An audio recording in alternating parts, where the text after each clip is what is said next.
대한민국의 그 일자리를 창출하는데 가장 큰 기여를 해야 될 이제 이 경제적인 주체가 대기업이라고 생각이 됩니다. 왜냐하면 그만큼 많은 생산들을 해내고 대한민국의 부를 점하고 있는데, 근데 이제 대기업이 일자리 창출 효과가 그렇게 높지가 않단 말이죠. 그렇죠. 더 줄었죠. 지금. 더 줄어들고 있고, 또 정부에서는 환경 정책을 통해서 여기에 대해서 또 많은 논란이 있지만 여기 책에도 제가 논란했는데 이 혜택을 많이 주고 있음에도 불구하고 말이죠. 그러니까 국민들의 이 세금이나 뭐 이런 것들을 가져갔는데 일자리 창출을 안 하고 있고. 네.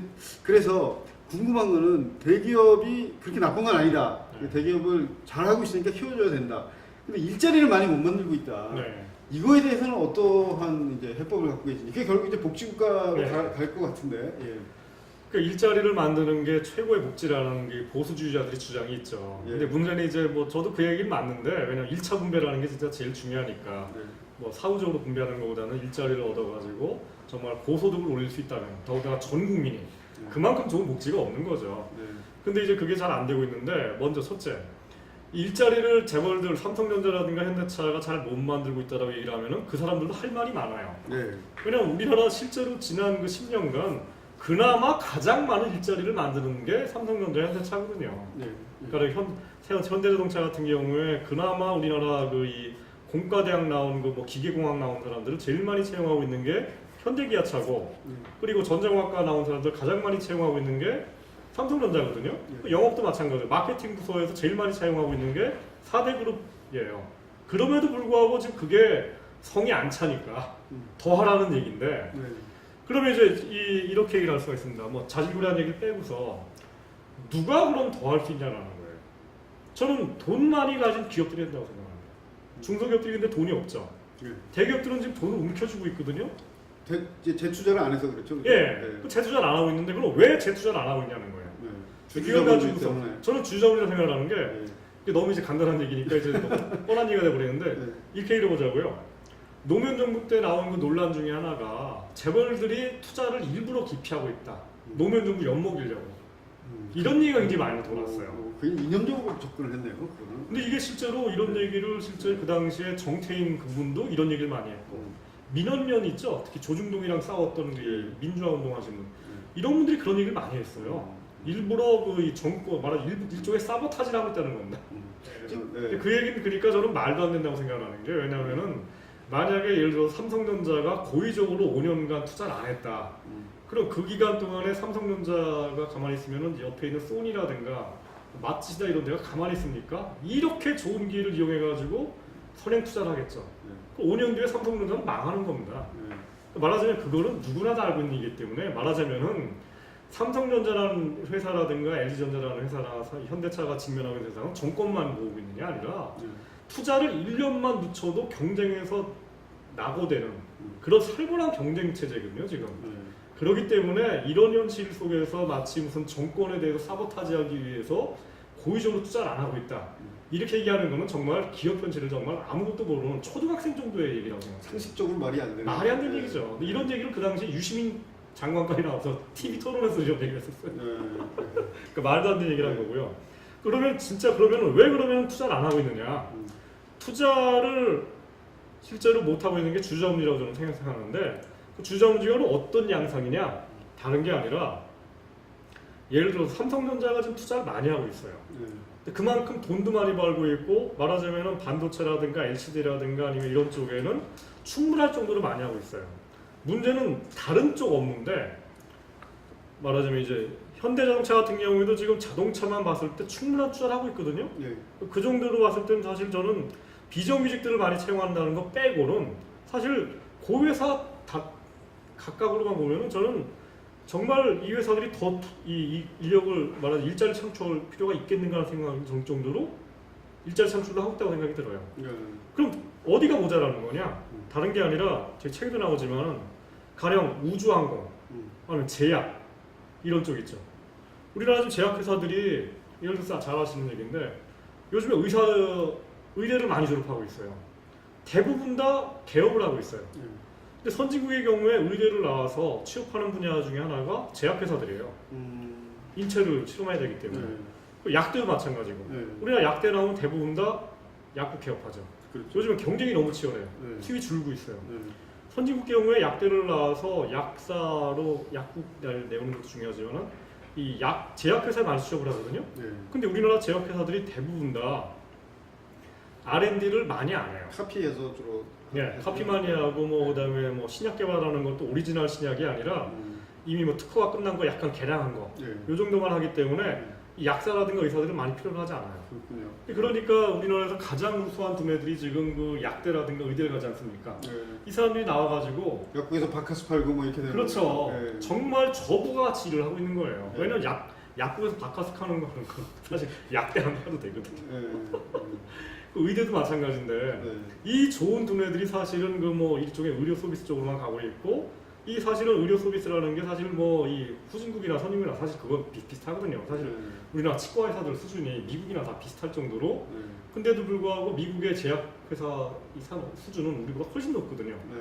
말하자면은 의대나 약대 나온 사람들이 제약 업종이라든가 이런 쪽으로 가야지만이 저게 되는데 문제는 말하자면 굉장히 고급 노동력이 풍부한데 이쪽에 누군가 적극적으로 투자하는 데가 없는 거예요. 네. 말하자면 한미약품이라든가 이 뭐 동아제약 같은 데가 투자해봐야 기껏해야 그 회사들이 1년 매출액이 1조가 안 돼요. 네. 그 중에 R&D를 해봐야 1,000억이 안 돼요. 미국 달러로 치면 1억 달러도 안 돼요. 근데 미국의 제약회사들 10개가 넘는 회사들이 있는데 R&D에 이 제약 신약 개발하는데 투자하는 단위가 100억 달러 수준이에요. 미국은 그렇다 치고 프랑스라든가 이런 데도 투자하는 단위가 10억 달러 수준이에요. 미니멈. 이 정도로 가야지만이 그 나라에 굉장히 많은 이공계 졸업생들, 의대 졸업생들을 채용할 수가 있는 거죠. 근데 그 정도로 할 수 있는 역할을 누가 할 수 있느냐? 저는 다른 형코 말하건데 예를 들어서 동아제약에서 만약에 돈이 지금 매출액이 1조고 그다음에 R&D를 갖다 한뭐 700억 정도를 하고 있는데 이 회사가 제약회사 엄청나게 투자한다 하더라도 이게 능력이 안 되는 게 왜냐면 동아제약이 글로벌 마케팅을 한 적이 없어요. 글로벌 제약회사랑 경쟁한 적이 없어요. 거기에 비해서 가령 삼성이라든가 SK그룹 같은 데들은 이미 원래부터 글로벌 마케팅을 하는 데거든요. 그리고 능력이 있고 영어도 무지 잘하고 이미 마인드도 좋고 저는 이런 회사들이 제약업종으로 뻗어나가고 고부가치 무슨 재료업종, 첨단 재료업 그 다음에 우주항공 쪽으로 뻗어나가고 이런 쪽으로 할 돈도 있고 마케팅 능력도 있고 R&D 할 능력도 있고 총액 출자자 부분에서 출자 제한에서 이제 갈리기 시작하는 거군요. 그렇죠. 그때부터. 예, 이게 바로 저거예요. 그러니까 이렇게 되면은 뭐가 됩니까?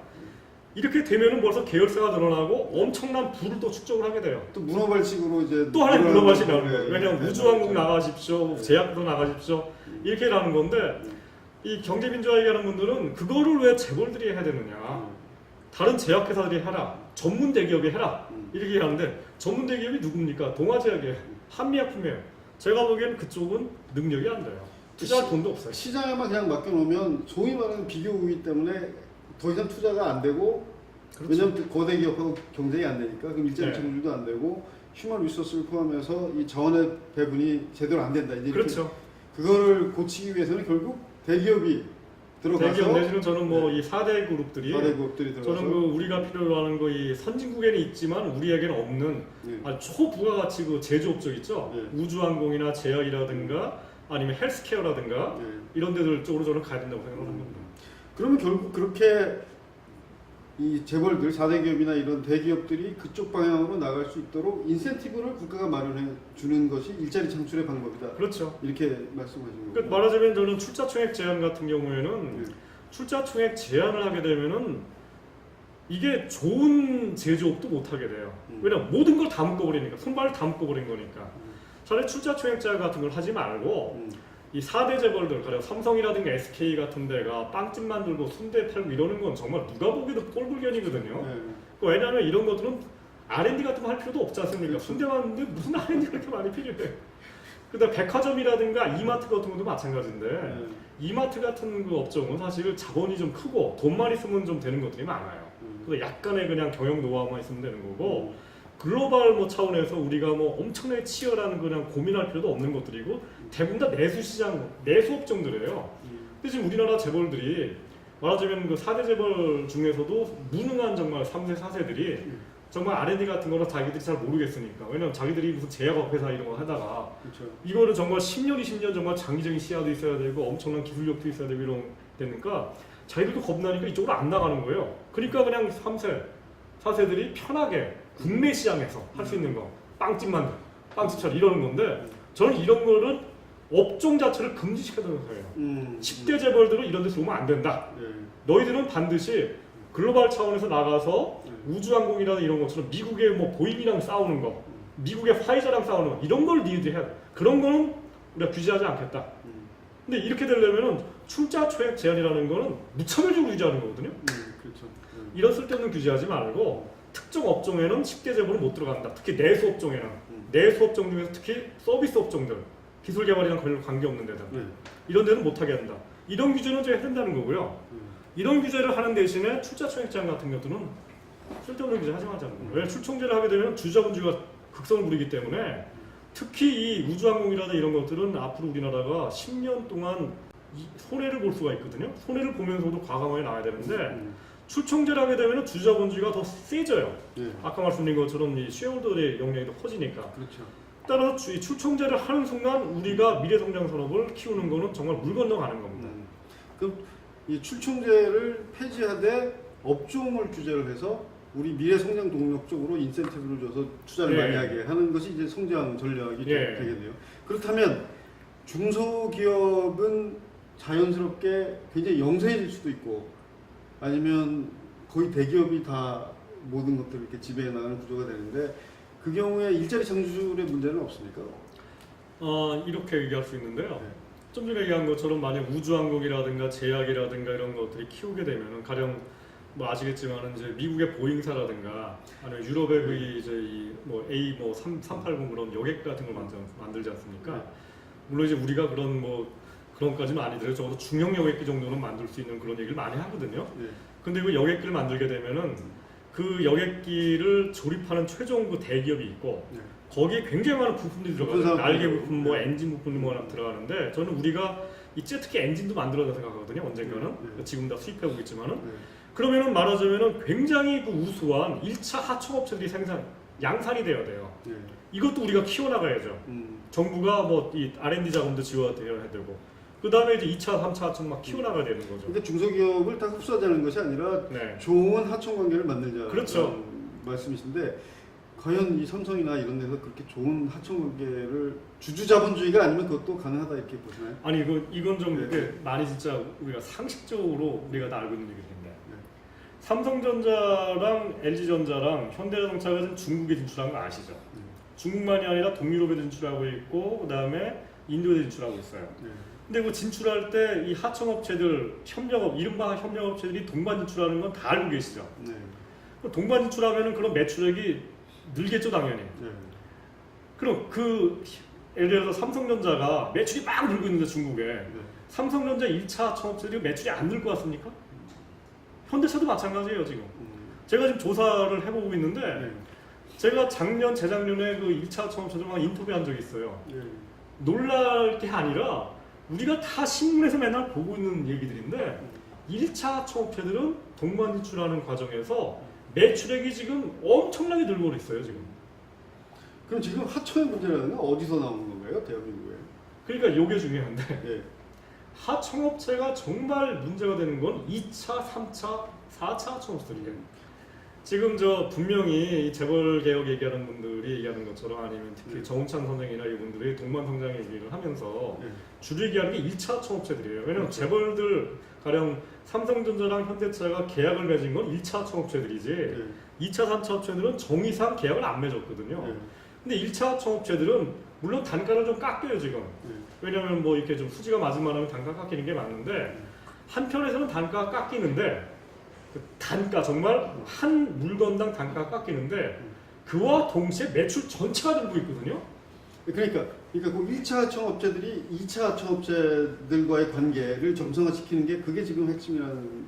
그런데 문제는 그게 국가가 강요할 수가 없어요. 그럼 어떻게 해야 되죠? 그 부분은? 그래서 저희가 복지국가 얘기를 하는 겁니다. 그러니까 2차, 3차에 해당하는 사람들에 대해서는 2차 분배를 가지고 해결해야 된다. 복지국가도 얘기를 해야 돼. 아니 그거만이 아니라 2차 분배만이 아니라 다른 게 아니라 지금 나오는 모든 재벌 개혁 얘기가 다 공정거래법에 관한 거예요. 네. 공정거래. 정부 산하 기구 정부 조직이 많은데 그 중에서 공정거래위원회라는 게 있지 않습니까? 경제민주화 얘기하는 분들 뭐 이분들 얘기를 쭉 듣다 보면은 야 공정거래위원회가 무슨 혁명위원회 같아요. 네. 모든 걸 다 공정거래법 가져가려고 그래요. 네. 모든 걸 다 공정거래위원회 가져가려고 네. 그래요. 공정거래위원회가 출청제 규제도 공정거래법이고 그 다음에 일종의 이 부당 하도급 거래 있죠. 이것도 공정거래위원회 산하 일이거든요. 그러니까 공정거래위원회가 모든 걸 다 하게 돼 있어요. 근데 방금 전에 말씀드린 것처럼 1차 청업체들은 공정거래위원회가 그나마 할 수가 있는데 1차 청업체가 2차, 3차 하는 거 있죠. 이거는 공정거래위원회가 공정거래법에 의해서 하기가 참 힘들어요. 해봐야 효과도 없고. 아, 그 어떤 이유에서 그런가요? 그거는 좀 복잡해지나요, 논의가? 복잡해지는 게 다른 게 아니라 네. 1차 청업체들은 매출도 많고 글로벌 동반 진출을 하기 때문에 더군다나 삼성전자나 이거 현대차가 요즘 요구하는 1차 청업체의 자격 요건이 독자 R&D를 해야 돼요. 독자적으로 디자인도 해야 되고 독자적으로 제품 사양을 만들어야 되기 때문에 여기는 말하자면 고급 인력들이 많아요. 말하자면 그 기술력도 없고 이런 사람들은 1차 청업체에 많지가 않아요. 더군다나 기술력도 없는 것들 경우에는 대부분 다 해외로 공장 이전해 버렸어요. 1차 청업 같은 경우는. 따라서 1차 청업체들 가서 인터뷰를 해보지 않습니까? 실제로 저임금 노동이 별로 없어요. 근데 문제는 2차, 3차인데 2차, 3차 청업체들은 대부분 다 이 독자 설계 능력이 없어요. 그냥 이 말하자면은 그냥 설계도를 준 다음에 당신이 설계도대로 그대로 그냥 가공해서 우리한테 넘겨주십시오 라고 하는 거고 그러니까 2차, 3차 하청업체는 주로 인건비를 낮게 해가지고 경쟁을 하게 돼요. 근데 그러면 이 문제는 어떻게 해결할까요?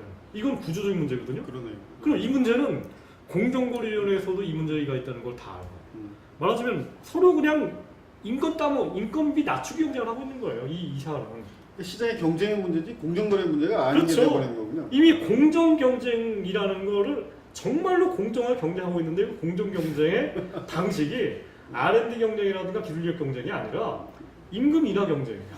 그 이거를 어떻게 공정거래위원회가 이걸 어떻게 규제해가지고 해결이 됩니까? 이거는 해결하는 방법이 첫째 인건비 따먹기 경쟁이 안 일어나도록 아예 임금 수준을 갖다 동일하게 만드는 거. 이게 뭐냐면은 최저임금을 올려야 되는 거.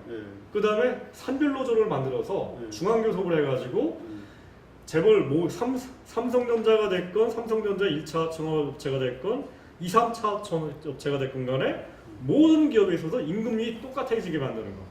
이게 저는 가장 중요한 경제민주라고 생각하는 거예요. 그럼 이제 독일식 모델 뭐 소위 말하는 조합주의라든가 이런 쪽으로 가야 되는데 그 제도를 우리가 잘 수립할 수 있느냐. 김대중 정부 때도 뭐 이제 노사정 이 협의체 그런 게 있었죠. 실패했는데 그 문제는 그럼 조금 있다가 다시 이제 들어오고 왜냐하면 복지국가라는 비전을 말씀하실 때 이런 것들이 다 나올 것 같아서 거기로 들어가기 전에 금산분리라는 게 있지 않습니까?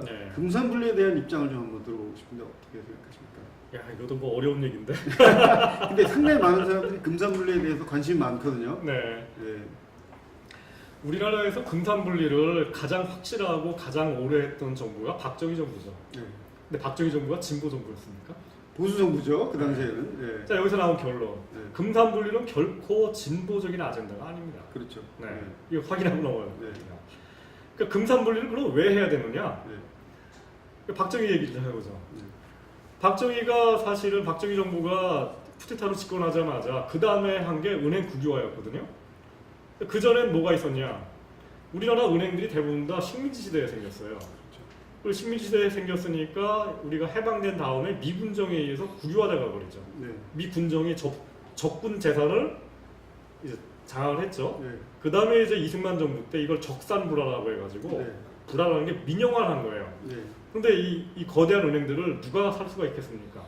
적산불화 민영화를 할 때 이승만 정권 말기에 이 은행을 갖다 산 게 바로 재벌들이에요. 그러니까 재벌들이 가져간 거예요. 금산분리가 깨져버린 거예요.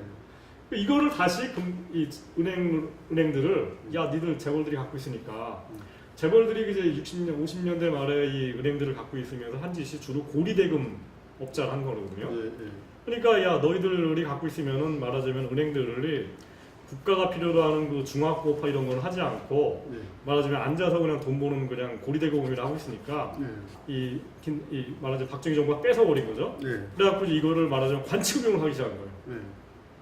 관치금융과 금산분리는 굉장히 밀접하게 연관되어 있는 거죠. 그렇죠. 이렇게 가다가 나중에 이제 외환위기가 터졌어요. 외환위기가 터졌는데 이걸 가지고서 외환위기 원인을 우리나라 진보적인 분들, 특히 경제민주화 분들이 얘기하기를 관치금융 때문에 터졌다라고 잘못 얘기하기 시작했어요. 저희가 보기에는 관치금융 때문에 터진 게 아니라 실제로는 그 OECD 가입을 하면서 이른바 자본시장 개방이라고 해갖고 우리나라 금융시장을 갖다 외국에 열어버렸거든요. 그 바람에 우리나라 은행들, 종금사들, 재벌들이 외국 가서 그냥 마구 그냥 돈 꼬아가지고 그 바람에 과잉 투자가 되고 그 바람에 그냥 이게 터져버린 건데 이게 진단을 잘못해가지고 관치금융 때문에 터졌다고 얘기를 하니까 결국 답이 뭡니까? 그러면 은행들을 국유화시키면 안 되는 거죠. 폴 크루그만 이런 사람들이 다 그런 진단을 했었죠. 그렇죠. 예. 사실 나중에 이제 폴 크루그만 또 입장이 바뀌어버렸는데 근데 말하자면은 외환위기가 터졌고 외환위기가 터졌으니까 우리나라 은행들이 부실화돼 버렸고 공적 자금이 투입됐죠. 공적 자금 투입이라는 건 달리 얘기해서 국유화돼 버린 거예요. 말하자면은 박정희 시대로 돌아간 겁니다. 그렇죠.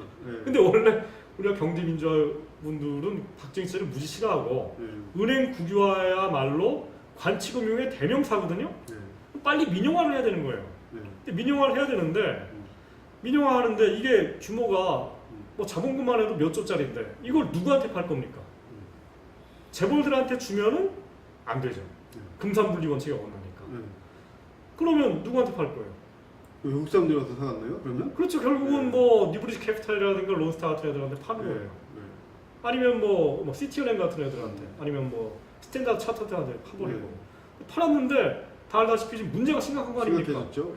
론스타가 무슨 천사예요? 걔도 결국 투기적인 애들인데 뭐 시티은행이라든가 스탠다드 차터도 이 은행들 전부 다 2008년도에 세계 금융위기를 일으킨 장본인들이거든요. 말하자면은 재벌 피해에다가 여우 피해에다 호랭이를 만난 겁니다. 그렇죠. 더 나쁜 놈들한테 넘긴 거예요 지금. 근데 그런 점에서 저는 제가 얘기에서 나오는 것처럼 금산분리라는 건 첫째 진보적인 것도 아니고 두 번째 금산분리 핵심이라는 건 재벌들한테 은행 주지 말라는 건데 이거 역시 절대적 진리는 아니라는 거예요. 왜냐 재벌들한테 안 주려고 하다 보니까 론스타한테 넘긴 거고 시티은행에 넘겼는데 얘들이야말로 세계 금융위기 일으킨 정말 장본인들이거든요. 이 나쁜 짓을 한 거예요 굉장히 저는. 근데 그러면 어떻게 할 거냐? 그럼 재벌한테 줘야 되는 거냐? 저는 지금은 아니라고 생각해요. 이게 첫째고 두 번째 재벌이라는 것도 여러 가지가 있는데 예를 들어서 지금 저 많이 안 알려졌지만 동원그룹이라고 있어요. 동원증권이라는 회사가 있었고 동원참치라는 회사가 있었거든요.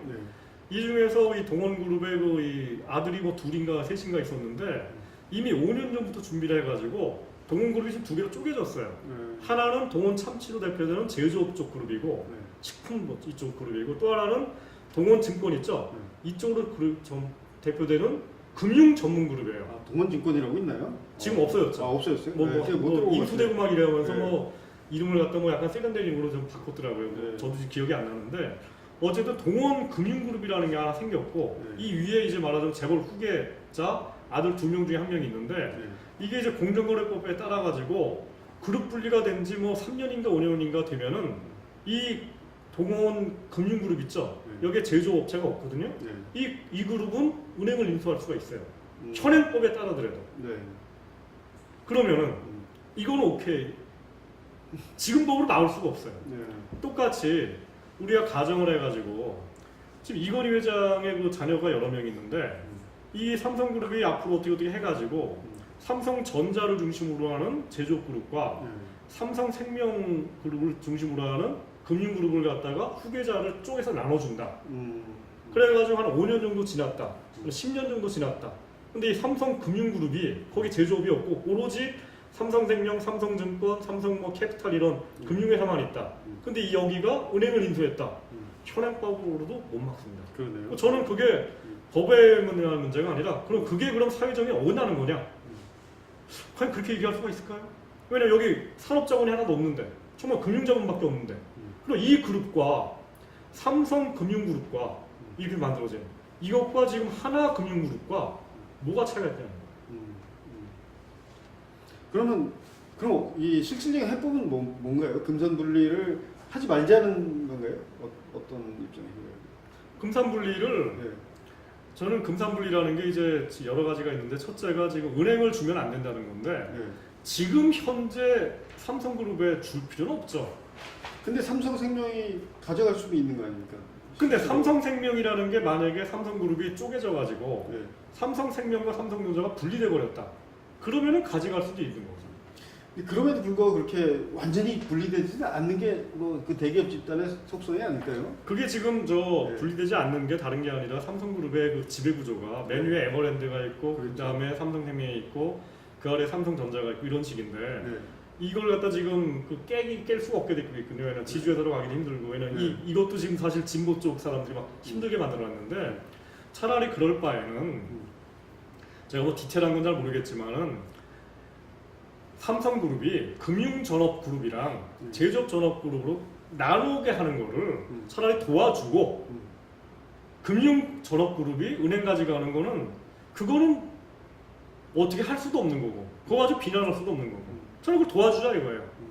그러니까 구조적으로 금산 분리를 하는 게 네, 맞다는 네. 거군요. 네. 산업자본과 금융자본이 분리돼 나가는 건데 만약 그렇게 되면은 삼성그룹에 삼성생명도 사는 거고 삼성전자도 사는 거고 그러니까 확실하게 금산 분리를 하자라는 그렇죠. 입장이신 거네요. 네. 아까 차이가 처음에 얘기한 것처럼 네.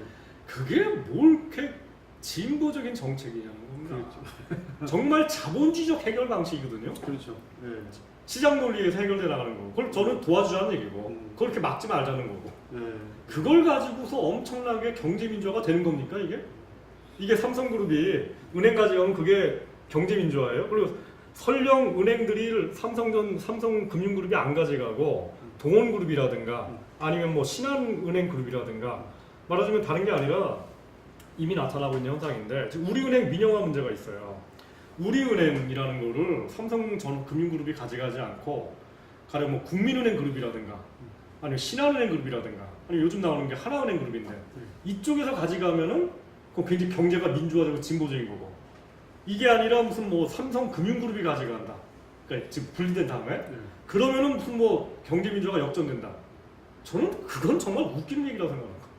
오히려 그렇다면 뭐 박정희 뭐 시대로 다시 돌아가는 얘기일지 모르겠습니다만 국가가 들어가서 이 소위 말하는 이제 금융산업들을 인수를 하고 네. 그다음에 재벌은 못 갖게 하고 네. 그러면 국가가 시장을 규제해서 재벌의 힘을 약화시키는 거니까 그게 오히려 더 진보적인 아젠다가 아닌가요? 그렇죠. 장하준 선생과 저가 얘기를 하는 게 네. 차라리 그렇게 얘기할 바에는 네. 금산분리임이 다 필요 없고 은행을 갖다 지금 국유화된 상태로 네. 적어도 뭐 기존의 민영화된 은행들 갖다가 다시 국유할 수는 없지만은 기존에 남아있는 산업은행, 우리은행, 기업은행 이런 것들은 계속 국가가 소유한 상태로 가자는 겁니다. 그걸 자꾸 왜 관치고민이 뭐 이렇게 얘기를 하자는 거예요. 근데 지금 경제민주화 얘기하는 분들은 기업은행 이 민영화 아젠다가 이미 10년 전부터 지금 굴러가고 있는데 이거를 공개적으로 반대한 적이 한 번도 없어요. 산업은행 민영화도 공개적으로 반대한 적이 없어요 지금까지. 그럼 저희가 봤을 때는 찬성하고 있는 거죠.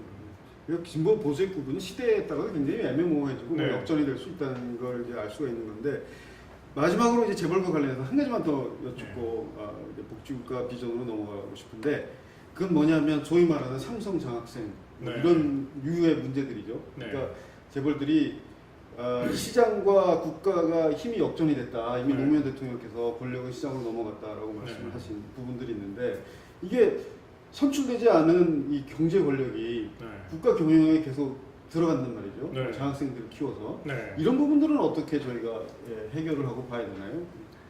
그게 이제 하루아침에 해결될 것 같지는 않아요. 왜냐하면은 이 자본주의 시장 경제가 네. 그러니까 막스가 그랬지 않습니까? 이 부르주아 국가라는 건 부르주아들이 만든 국가위원회라고 그냥 네. 그런 건도로 하여튼 정경유착이라는 게 어느 나라 이 자본주의 사회에서 항상 있는 건데 근데 문제가 이제 이 삼성그룹이나 특히 삼성그룹 같은 경우는 다른 그룹보다 더 교묘하고 더 적극적으로 이 법조계라든가 언론이라든가 정치인들을 거살고 있으니까 이게 문제가 되고 있는 건데 근데 저는 그걸 막는 방법들은 어떻게 해야 되는 건지 정말 뭐 옛날에 이제 오세훈법이라고 그래가지고 아예 그러니까 이 정치인들이 정치를 못 받게 하는 그런 방법도 있고 그 다음에 이제 뭐 회전문 인사 못하게 하는 거 그래 뭐 금융감독 하다가 또 뭐 퇴직해가지고 뭐 김앤장으로 갔다가 삼성생명 갔다가 이런 것도 어떻게 못하게 할 것인지 이런 것들을 좀 고민을 해야 되지 않겠는가. 법률적으로 규제하는 그렇죠. 수밖에 없다. 네, 법률적으로 해야지. 그럼 우리가 법률이 아니라고 도덕에 호소할 수 없는 거 아닙니까? 그러니까 경쟁력 있는 대기업 해체하고 뭐 이상하게 주주자본주의로 가기보다는 네, 그런 부작용들을 법률적으로 해체를 네. 해서 경쟁력은 경쟁력대로 살리고 그렇죠. 부작용을 없애자 이제 이런. 이거 뭐 어려운 얘기 아니잖아요. 뭐 삼성그룹을 뭐 예를 들어서 삼성그룹을 해체해가지고 단독 회사들이 뭐 수십 개가 됐다고 해서 그럼 단독 회사에 있는 그런 그 이 주주라든가 이 사람들은 그런 로비 안 합니까? 미국 같은 경우에 재벌이 없지 않습니까? 근데 그렇다고 해야 거기 로비가 없어요? 완전 합법적으로 하지 않습니까? 아주 금권 정치가 있는다라고. 삼성의 소위 말하는 삼성전자의 경쟁력하고 삼성 장학생하고의 코릴레이션은 없다고 보시는 거죠? 오히려 예. 이렇게 생각을 하는데 경제학 이론에 따르더라도 예. 삼성 장학생이 많아져가지고 국가의 자원을 갖다가 특정한 그 세력에 배분하게 되면 오히려 그 기업은 효율성이 떨어지거든요. 그렇죠. 왜냐하면은 삼성전자에 있는 그 임직원들이 정말로 진실한 그 R&D 같은 거라든가 뭐 마케팅 경쟁력 키울 생각을 하지 않고 어떻게 하면 국가로부터 규제 완화할 것인지 여기만 신경을 많이 쓴다 이거예요. 이런 게 이른바 렌트 시킹이라고 하는데 그렇죠. 렌트 시킹만 자꾸 하다 보면은 실제 중요한 거 안 한다 이거예요. 네. 이런 거를 주로 뭐 엔크로 같은 그 IMF 쪽 이 사람들이 많이 얘기하는데 저는 일리가 있는 얘기라고 생각이 들어요. 근데 이렇게 장학생을 많이 만들어 놨는데도 경쟁력이 있는 건 뭡니까 그러면? 그만큼 이제 네. 이 장학생을 만드는 것도 하면서 네. 실제로 경쟁력 있는 것들도 많이 했다는 거고 그만큼 아주 유능하다는 건데 네. 근데 저는 진짜 그 삼성 장학생들 얘기를 하자면은 삼성그룹이 정말 그 장학생들을 많이 만들어내는 그런 노력을 저는 진짜 스스로 중단을 해야 될 거라고 생각을 하고 이제는 정말로 민주주의 정부가 되고 되기 때문에 근데 저는 정말 아까 얘기한 것처럼 삼성이 됐건 뭐 현대가 됐건 아니면 무슨 단독 대기업이 됐건 뭐 KT라든가 이런 기업이 됐건 간에 이 자본을 가진 사람들, 부를 가진 사람들이 뭔가 민주주의적인 그 절차를 안 지키고 그렇죠. 특권과 특혜를 받으려고 하는 거는 저는 속성이라고 생각을 하고 물론 도덕적으로 나쁘죠. 근데 이거를 도덕적인 문제, 나쁜 놈이라고 얘기할 것이 아니라 도덕에 호소할 것이 아니라 법률에 의해서 정말로 투명하게 만든 장치를 갖다 만들어야 되고 예를 들어서 저는 이런 생각인데 예를 들어서 론스타에게 지금 그 우리 외환은행을 넘긴 거에 대해서 지금도 금융감독위원회가 지금 자료 공개를 안 하고 있어요. 제가 알기로는 미국 같은 경우에 즉각적으로 공개된다고 얘기하더라고요. 똑같은 논리가 삼성이라는 회사가 만약에 법조계라든가 이런 쪽에 로비를 했다면 어딘가에 자료에다 남아있을 거거든요. 그렇죠. 만약에 이게 전부 다 공개가 된다면 어떻게 로비가 가능하겠습니까? 근데 장학생들이 많으니까 공개가 안 되는 거겠죠. 문제는. 그렇죠. 그러니까 그런 의미에서 네. 장학생들이 저항을 하겠죠. 네. 근데 이런 장학생들하다 뿌리 뽑기 위해서도 정보 공개를 다 해야 되고 그런 의미에서 저는 정말로 비난해야 되는 거는 삼성이 아니라 이 장학생들 있죠.